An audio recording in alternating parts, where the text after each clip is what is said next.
عليكم ورحمة الله وبركاته. ازيكم يا حبايب قلبي؟ عاملين ايه؟ يا رب تكونوا بصحة وألف عافية يا رب. صلوا يا جماعة على النبي كده وعليه أفضل الصلاة والسلام. إن شاء الله هنعمل النهاردة إعادة تدوير لعبايات كانت عندي قديمة وهحولها لجديدة نظرا للإيه، لغلو المعيشة دلوقتي وإن الظروف صعبة وكده. فأنا عندي عبايات فعاوزة أغيرها، أعملها قبل وبعد. هوريكم إعادة تدوير تماما هتتغير 180 درجة.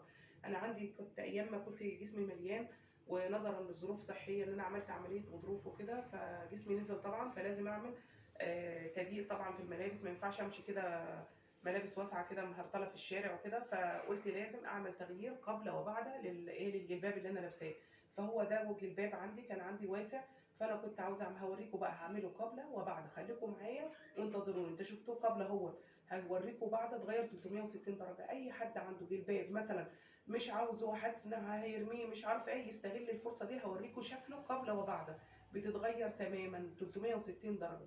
واوعوا تنسوا اللايكات يا حبايب قلبي، واللي ما اشتركش في القناه يشترك ويفعل الجرس يا جماعه، وصلوا على النبي يا جماعه. لكم يا حبايب قلبي على العبايه انتوا شفتوها اهي اللي انا كنت عاملاها. هنعمل لها اعاده تدوير.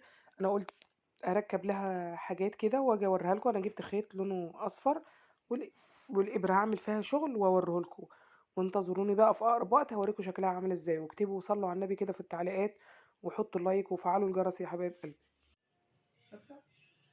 ورجعنا لكم يا حبايب قلبي بعد ما خلصنا العبايه. شفتوا بقى العبايه عملت اعاده تدوير ازاي؟